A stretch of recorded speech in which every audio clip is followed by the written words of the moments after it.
আসসালামু আলাইকুম। প্রিয় দর্শক, অন্য মঞ্চের আলোচনায় আপনাদের সকলকে আমন্ত্রণ জানাচ্ছি। আসসালামু আলাইকুম এবং আদাব। বাংলাদেশের পররাষ্ট্রমন্ত্রী ডক্টর খলিলুর রহমান রাশিয়ায় যাচ্ছেন। বাংলাদেশের পররাষ্ট্র মন্ত্রণালয়ে গৃহ বিবাদ শুরু হয়েছে। একজন আরেকজনকে হুমকি দিচ্ছে দেখে নেবার, একজন আরেকজনের বিরুদ্ধে সর্বোচ্চ পর্যায়ে নালিশ করছে। এই নিয়ে শুরু হয়েছে ব্যাপক অস্থিরতা।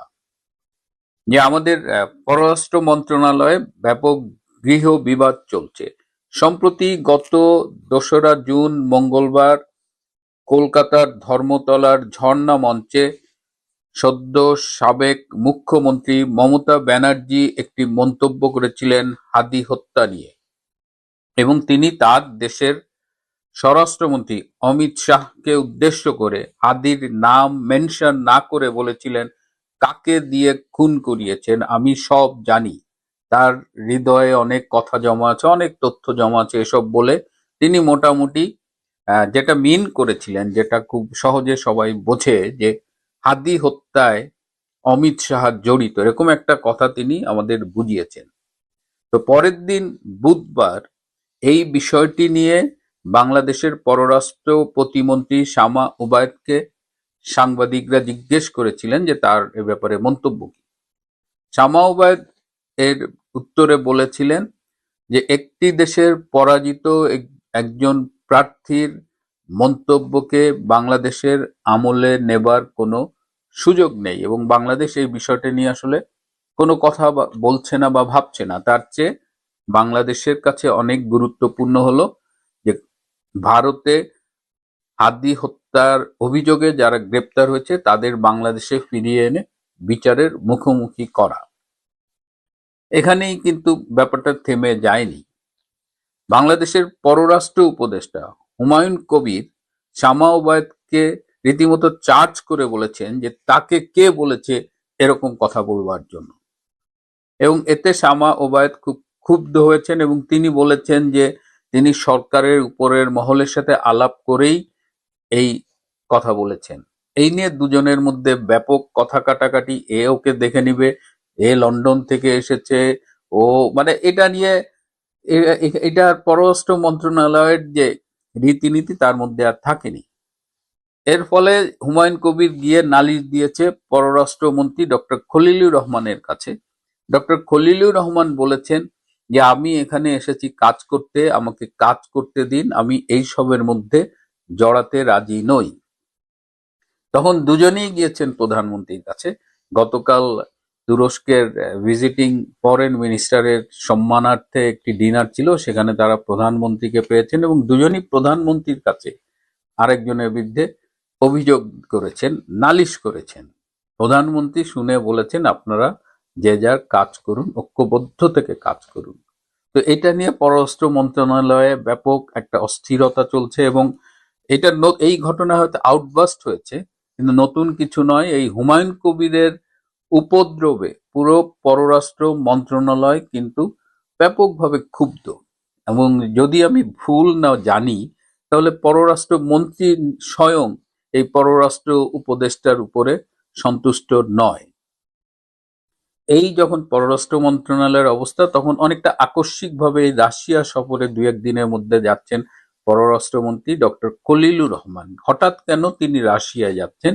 যতটুকু আমাকে সূত্র জানিয়েছে যে রাশিয়ার সাথে কোনো একটা বিষয়ে তিনি যে কমিটমেন্ট দিয়েছিলেন সেটি তিনি পুরোপুরি রক্ষা করতে পারেননি, এই কারণে রাশিয়া তাকে ডেকে পাঠিয়েছে। এটি কোনো সরকারি সফর নয়। এই প্রতিশ্রুতি বা কমিটমেন্ট না রাখতে পারার ব্যাখ্যা জানার জন্যই রাশিয়া তাকে ডেকে পাঠিয়েছে, এবং তিনি কাল বা পরশু হয়তো ২-১ দিনের মধ্যেই রাশিয়ার উদ্দেশ্যে যাত্রা করবেন। আরেকটি ইন্টারেস্টিং খবর, আপনারা নিশ্চয়ই চেনেন চ্যানেল আয়ের উপস্থাপিকা দীপ্তি চৌধুরী বিচারপতি মানিককে যে প্রশ্নবাণে বিব্রত করেছিল, এবং তখন সে হঠাৎ করে আলোচনা এসেছিল, এবং তারপরে সে থেকে তখন সে নিজেকে মুক্তিযোদ্ধার নাতি দাবি করেছিল। কিন্তু মুক্তিযোদ্ধার নাতি দাবি করলেও তার কথাবার্তা, আচরণ, তার সাথে যাদের ওঠা বসা সবকিছুই মুক্তিযুদ্ধের চেতনার বিপরীতে। অর্থাৎ সে এই প্রজন্মের একজন রাজাকার হিসেবেই নিজেকে স্টাবলিশ করেছে। সম্প্রতি তিনি বিবাহ বন্ধনে আবদ্ধ হয়েছেন। এটা নিয়ে সামাজিক যোগাযোগ মাধ্যমে বেশ ছবি, তার আহ, নতুন স্বামীর সাথে তার ছবি ভাইরাল হয়েছে। এই স্বামী মিস্টার মুস্তাক, ইনি ঢাকা বিশ্ববিদ্যালয়ের একজন শিক্ষক এবং সাবেক শিবির কর্মকর্তা। মিস্টার মুস্তাকের তৃতীয় স্ত্রী হিসেবে বিবাহ বন্ধনে আবদ্ধ হয়েছেন দীপ্তি চৌধুরী। তৃতীয় স্ত্রী হবার জন্য এই যে নবপরিণীতা দীপ্তি চৌধুরীকে আমাদের আসলে অভিনন্দন জানাতেই হয়, না জানালে ব্যাপারটা কেমন হয়ে যায়, তাই না দর্শক? যাই হোক, আমি এই যে বিভিন্ন এপিসোড করি, আপনাদের কমেন্টস গুলো প্রায় আমি পড়ার চেষ্টা করি। তো বেশ কিছু আহ, দর্শক জানতে চেয়েছেন যে মিরপুর চিড়িয়াখানার যে ভিআইপি মহিষ ডোনাল্ড ট্রাম্পের আপডেট কি, এবং ঈদের ব্যস্ততা এবং অন্যান্য কারণে আসলে ডোনাল্ড ট্রাম্পের আপডেট গত 2-3 দিন আমি আপনাদের দিতে পারিনি। কিন্তু ডোনাল্ড ট্রাম্প আসলে ভালো নেই। আগেও বলেছিলাম তিনি খাওয়া দাওয়া প্রায় ছেড়েই দিয়েছেন, এবং এই একটা ছবি দেখাচ্ছি, দেখেন তার গায়ে কাক বসলেও কাকটাকে যে একটু সরিয়ে দেবে বা তাড়িয়ে দেবে সেই আগ্রহ, সেই উৎসাহ কোনো কিছুই তিনি আজকাল আর বোধ করছে না। বরং এই খাওয়া দাওয়া ছেড়ে তাকে এক ধরনের উদাসীনতায় পেয়েছে, এবং হয়তো তিনি এভাবেই ধীরে ধীরে মৃত্যুর দিকে এগিয়ে যাচ্ছেন। এদিকে তার যত্ন ঠিকমতো না নেওয়ার জন্য কিউরেটার সহ 6 জনের চাকরি গেছে। এই কারণে চিড়িয়াখানার অন্যান্য স্টাফরা কিন্তু এই ডোনাল্ড ট্রাম্পের উপরে ভীষণ ক্ষুব্ধ। তারাও ঠিকমতো টেক কেয়ার করছে না, এবং তারা অনেকেই ডোনাল্ড ট্রাম্পের সামনে যে তাদের ক্ষোভ প্রকাশ করছে এই বলে যে তোর জন্য বেটা আমাদের 6 জন সহকর্মীর চাকরি গেছে, তুই মরস না কেন? এটা শুনতে খুব rude, but this is reality. আমি সত্যি কথা বলছি। এদিকে দর্শনার্থীদের সংখ্যা খুব লিমিট করে দেওয়া হচ্ছে। প্রতিদিন 60 জন দর্শক, 60 ভিজিটার্স এই ডোনাল্ড ট্রাম্পকে দেখতে পারেন, এবং তারা ডোনাল্ড ট্রাম্পকে যখন দেখতে যান তারা নানা রকমের কটূক্তি করে থাকেন, যেটা খুবই দুঃখজনক। কেউ মানে ডোনাল্ড ট্রাম্পকে রীতিমতো গালাগালি করছেন যে তুই বেটা পৃথিবীতে অশান্ত করছিস, তুই একটা নির্মম, নির্দয়, এরকম নিষ্ঠুর, যুদ্ধবাজ, এই সব বিশেষণ এই নিরীহ ডোনাল্ড ট্রাম্পের উপরে তারা মানে ছাড়ছে। এবং এটা প্রতিদিনকের ঘটনা যে 60 জন দর্শক তাকে দেখার সৌভাগ্য অর্জন করছে, তাদের অনেকেই এই ডোনাল্ড ট্রাম্প, নিরীহ ডোনাল্ড ট্রাম্পের উপরে ভীষণ রকমের কটূক্তি করছে। অথচ এই ডোনাল্ড ট্রাম্পকে যখন তার মালিকের কাছে ছিল ভীষণ আদরে রাখা হতো, তাকে গোসল করানো হতো, তাকে খুব উন্নত মানের খাবার খাওয়ানো হতো। কিন্তু চিড়িয়াখানায় এসে সে ভীষণ বিপদে আছে। তাকে কেন্দ্র করে চিড়িয়াখানার স্টাফদের মধ্যে অসন্তোষ, দর্শকরা তাকে একদিকে দেখতে আসছে, সেলফি তুলছে, কিন্তু আবার ডোনাল্ড ট্রাম্পকে উদ্দেশ্য করে নানান কটূক্তি করতে। সব মিলিয়ে ডোনাল্ড ট্রাম্প ভালো নেই, এবং এইভাবে যদি কন্টিনিউ করতে থাকে তাহলে ডোনাল্ড ট্রাম্প কতদিন বেঁচে থাকবে সেটা নিয়েও কিন্তু সংশয় রয়ে গেছে। ডোনাল্ড ট্রাম্পের জীবন এখন আসলে হুমকির মুখোমুখি। আওয়ামী লীগ হলো জনগণের দৈত্য। আলাদিনের বা সিন্দাবাদের দৈত্যকে আপনি বোতলে বন্দি রাখতে পারবেন। ওই যে আমাদের লেখক এবং বুদ্ধিজীবী বললেন না যে আপনি শিরোনাম দিয়েছেন নিষিদ্ধ আওয়ামী লীগ আসছে, না, প্রসিদ্ধ আওয়ামী লীগ, ঐতিহাসিকভাবে প্রসিদ্ধ আওয়ামী লীগে আসছে এবং আসবে। আপনি এই আওয়ামী লীগকে, জনগণের আওয়ামী লীগকে আপনি বোতলে বন্দি করবেন।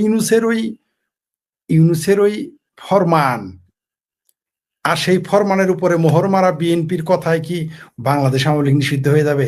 আপনি আওয়ামী লীগকে পছন্দ করেন না করেন সেটা আলাদা বিষয়। আপনি ঝড় তুফানকে বাধা দিয়ে রাখতে পারবেন, আপনি বন্যাকে বাধা দিয়ে রাখতে পারবেন, আপনি কালবৈশাখীকে বাধা দিতে পারবেন, তাকে তার মতো চলতে দিতে হবে। বাংলাদেশ আওয়ামী লীগ রাজনীতিতে হচ্ছে সাইক্লোন। বাংলাদেশ আওয়ামী লীগ, ছাত্রলীগ, এগুলো বাংলাদেশের রাজনীতিতে হচ্ছে কালবৈশাখী ঝড়। বাংলাদেশ আওয়ামী লীগ এই বাংলাদেশের রাজনীতিতে এরা হচ্ছে বন্যা, সয়লা, ভূমিকম্প। আপনি এদের ঠেকাবেন কি করে সম্ভব? এই মুহূর্তে সারা বাংলাদেশে মুক্তিযুদ্ধ বিরোধীরা ঐক্যবদ্ধ হয়েছে বিদেশি শক্তি এবং ওয়াকারের সাহসে, এবং মোল্লাতন্ত্র মিলিটারি তন্ত্র একসাথে হয়েছে। বাংলাদেশের মোল্লাতন্ত্র আর মিলিটারি তন্ত্র একসাথে হয়ে এবং সেই সাথে সকল স্বাধীনতা বিরোধী শক্তি ঐক্যবদ্ধ হয়েছে। বাংলাদেশ আওয়ামী লীগ জয় বাংলা শব্দ, জয় বাংলা স্লোগান, ৭১, মুক্তিযুদ্ধ, বঙ্গবন্ধু, শেখ হাসিনা, আওয়ামী লীগ সব নিষিদ্ধ করতে চায়। কি করে সম্ভব? কি করে সম্ভব আপনি আমাকে বলেন? এই মুহূর্তে তাদের মনে হইতে পারে তারা বিজয়ী হয়েছে, কারণ ষড়যন্ত্রকারীরা মাঝে মধ্যে বিজয়ী হয়, দেখা যায় তাদের বিজয়ী।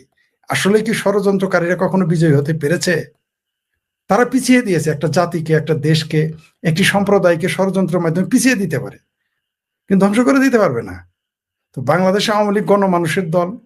বাংলাদেশ আওয়ামী লীগ তৈরি হয়েছে আন্দোলন, যুদ্ধ, এসবের মধ্যে। আপনি বাংলাদেশ আওয়ামী লীগকে কিভাবে আপনি নিষিদ্ধ করবেন? কোন উন্মাদ ছাড়া। মানে আমি বুঝে উঠতে পারি না, ডক্টর ইউনূস কোন রাজনীতিবিদ না, তিনি হচ্ছেন মানুষের রক্তচোষা।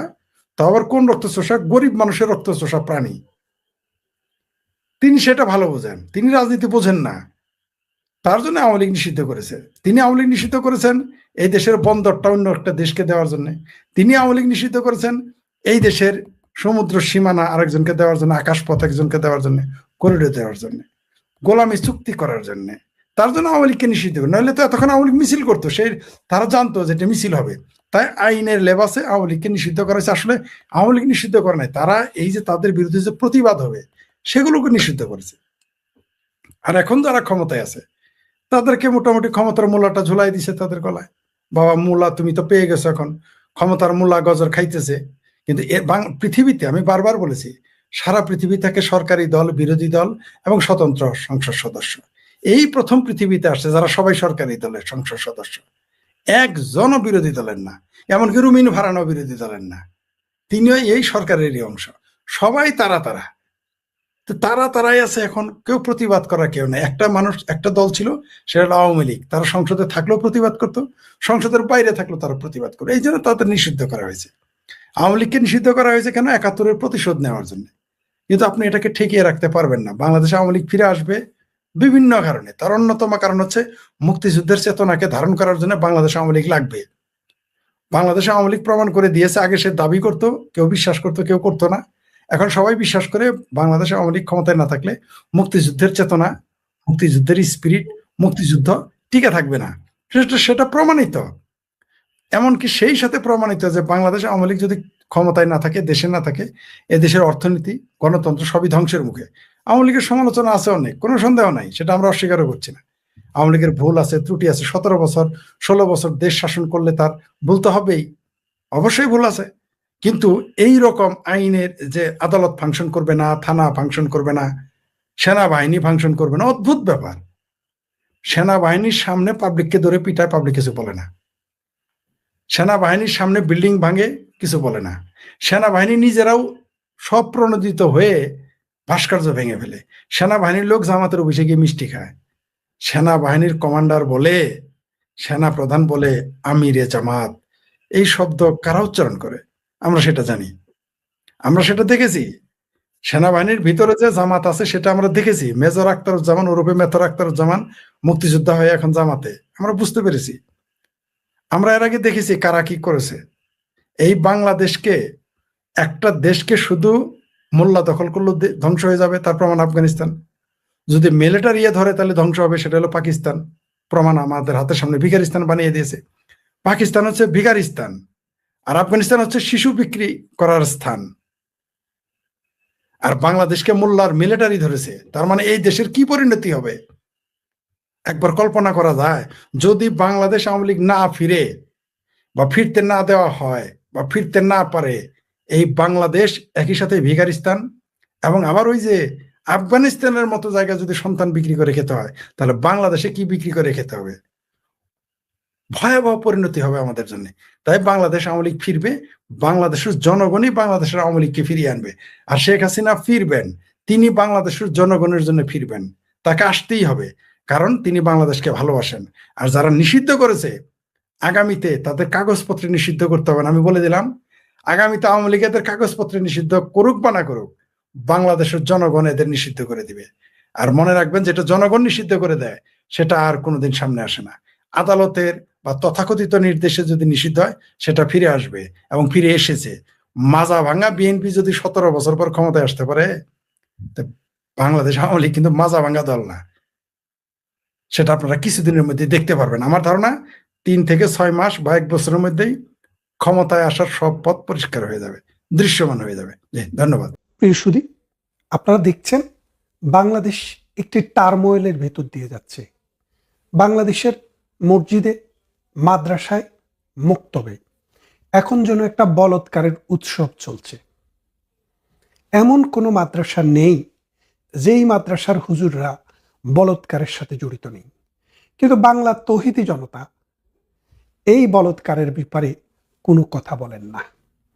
তারা বলেন যে বলৎকারের শাস্তি ইসলামিক আইন মোতাবেক করার জন্য আমরা প্রস্তাব করছি।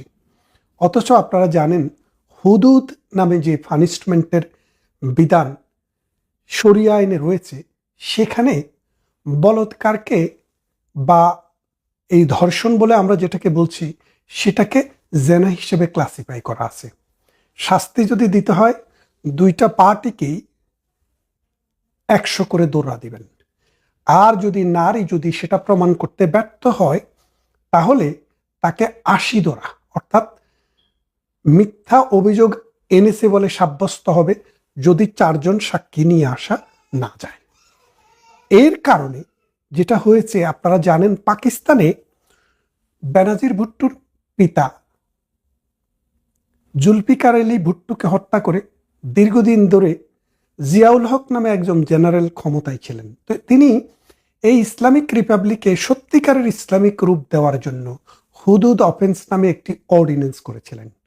অর্থাৎ কোরআন শরীফে যে 6টি অপরাধকে, যদিও কোরআন শরীফে 4টির কথা বলা আছে, বাকি 2টি হাদিস থেকে নিয়ে 6টি অপরাধকে হুদুদ অফেন্স বা শরিয়া আইনে ক্রিমিনাল আইন হিসেবে সাব্যস্ত করেছে। তার মধ্যে একটা হলো চুরি, একটা হলো হাইরা বা ডাকাতি, আরেকটি হচ্ছে জেনার অপবাদ দেওয়া, মদ্যপান এবং অ্যাপোস্টেসি বা ইসলাম ত্যাগ, আল্লাহকে অস্বীকার। এই 6টি বিষয়কে হুদুদ অফেন্স বলে বলা হয়। আরেকটি অফেন্স রয়েছে যেটাকে বলে কাসাস পানিশমেন্ট। কাসাস পানিশমেন্ট হলো হাতের বদলে হাত, চোখের বদলে চোখ, জীবনের বদলে জীবন। এই যে শাস্তি, এই 2 প্রকারের শাস্তির মধ্যে হুদুদ অফেন্সটা করে পাকিস্তানে 20 বছরেরও অধিককাল এই বিধানটি ছিল, 20 বা 30 বছরের মতো ছিল। এই 30 বছরে শত শত নারী তাকে রেপ করেছে অভিযোগে আদালতে মামলা করেছে। যেহেতু হুদুদ অফেন্স বা শরিয়া আইনে কোনো ধর্ষণকে প্রমাণ করতে হলে 4 জন প্রত্যক্ষদর্শী সাক্ষীর প্রয়োজন, এবং এই 4 জন সাক্ষীর মরাল ক্যারেক্টার ভালো হতে হবে, অর্থাৎ উন্নত চরিত্রের অধিকারী হতে হবে। তবে সাক্ষীদের মধ্যে যদি কোনো পুরুষ সাক্ষী না পাওয়া যায়, তাহলে 4 জন মহিলা সাক্ষী দিয়েও এর বিচার করা যাবে না। খেয়াল করে দেখেন, বাংলাদেশে বা পৃথিবীর যেই কোনো দেশে আজকে বা ওই সময় বা যেই কোনো সময়ে যে ধর্ষণের কর্মকাণ্ড সংগঠিত হয়, এই কর্মকাণ্ডটি 4 জন মানুষকে দেখাইয়া কেউ কখনো করার চেষ্টা করে না। সবাই জানে এটা ক্যাপিটাল পানিশমেন্ট, এটার জন্য শাস্তিযোগ্য অপরাধ, সামাজিকভাবে ঘৃণিত। তাই এইসব অপরাধ মানুষ নীরবে নিবৃতে লোকচক্ষুর আড়ালে করে থাকে। যখনই এই ধর্ষণ কর্ম সম্পন্ন হয়, নারী যখন সেটা প্রকাশ করে বা কোনোভাবে সেটা যদি সমাজে প্রকাশিত হয়, তখন সেটার বিচারের প্রশ্ন আসে। এখন আপনি যদি শরিয়াকে যদি ভিত্তি ধরে যদি এই বিচার করতে চান, তাহলে আজকের দুনিয়াতে এই বিচারটি করা সম্ভব কিনা আপনাদের কাছে প্রশ্ন রইল। দ্বিতীয় কথা হচ্ছে, কোরআনে সুস্পষ্টভাবে যে 100টি দৌড়া দেওয়ার কথা আছে, সেখান থেকে হাদিসকে সম্বল করে এক শ্রেণীর মৌলানারা বলছেন যে এই যদি বিবাহিত হয় তাহলে পাথর মেরে রজম বা রজব পাথর মেরে হত্যা করতে হবে, আর যদি অবিবাহিত হয় তাহলে তাকে দৌড়া মারতে হবে। খেয়াল করে দেখেন, কোরআনের সূরাটি আপনারা সবাই সুস্পষ্টভাবে পড়ে দেখবেন। ওখানে বলা আছে তোমাদের মধ্যে যারা ব্যভিচারে লিপ্ত হবে তাদেরকে 100টি দৌড়া দাও। খেয়াল করে দেখেন, এখানে কিন্তু আল্লাহ পাক বিবাহিত, অবিবাহিত অথবা পুংসক নপুংসক কোনো কথা কিন্তু আল্লাহ বলেননি। সোজা একটি কথাই বলেছেন, তোমাদের মধ্য থেকে। তাহলে বিয়ে করলে কি মানুষের শ্রেণী বিভাগ বদলে যায়? সেটা কি আর তোমাদের মধ্যে থাকে না?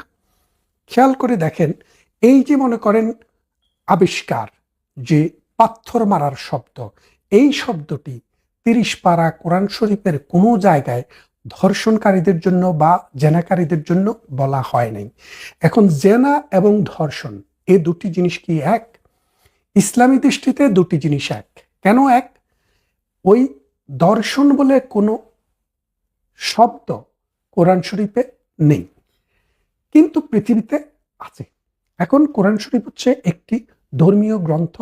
এই গ্রন্থটি মানুষকে গাইড করার জন্য, মুসলমান সহ তাবৎ পৃথিবীর মানুষকে গাইড করার জন্য আল্লাহ পাকের পক্ষ থেকে এসেছে। সবকিছু এখানে থাকবে এরকম আশা করা উচিত নয়। এটা হচ্ছে দিক নির্দেশনা। এর আগেও আল্লাহর বহু আসমানি কিতাব পৃথিবীতে এসছে, বহু ধর্ম এসছে। এরপরে আমরা মুসলমানেরা বিশ্বাস করি সর্বশেষ ধর্ম মুসলিম ধর্ম, কোরআন সর্বশেষ কিতাব।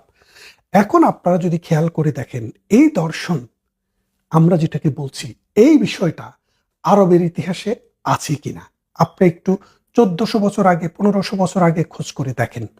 এটা আপনি খুব একটা পাবেন না। যেটা পাবেন কনসেনসুয়াল সেক্স, যেটাকে জেনা বা ব্যভিচার হিসেবে ঘোষণা করা হয়েছে এবং সেটার শাস্তি বিধান করা হয়েছে। তাহলে আজকে যারা বলছে যে ধর্ষণের জন্য কোরআনিক আইন বা দর্শনের জন্য ইসলামিক আইন বা শরিয়া আইন প্রয়োগ করতে, তারা কি আসলে দর্শনের কোনো বিচার চায়? ধর্ষণের বিচার তারা আসলে চায় না। কারণ যদি চাইতেন তাহলে শরিয়ার প্রশ্নটা আনতেন না। এখন তাহলে কোরআনে সুস্পষ্টভাবে যদি ধর্ষণ বিষয়ক কোনো আইন না থাকে, তাহলে কি সেটার বিচার করা যাবে না? অবশ্যই যাবে। কাসাস, হুদুদ এবং তাজির, এই 3টা ধরনের পানিশমেন্টে কিন্তু প্রচলিত আছে। তাজির মানে হচ্ছে কোরআনকে অতিক্রম না করে, হাদিসকে ভায়োলেট না করে, রাষ্ট্রের প্রয়োজনে, সময়ের প্রয়োজনে, রাষ্ট্রের শৃঙ্খলার প্রয়োজনে, অপরাধ দমনের প্রয়োজনে, রাষ্ট্র পরিচালনার স্বার্থে রাষ্ট্র যে আইন তৈরি করবে সেটাই হলো তাজির। এবং বাংলাদেশে যে আইনটি রয়েছে ইসলাম দ্বারা সেটা সমর্থিত।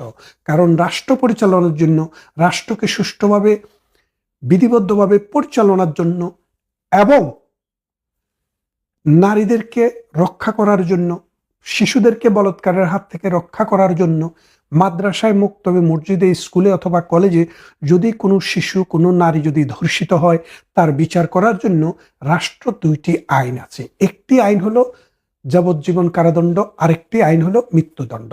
এই 2টি আইনকে আপনি তাজির পানিশমেন্ট হিসেবে বলতে পারেন।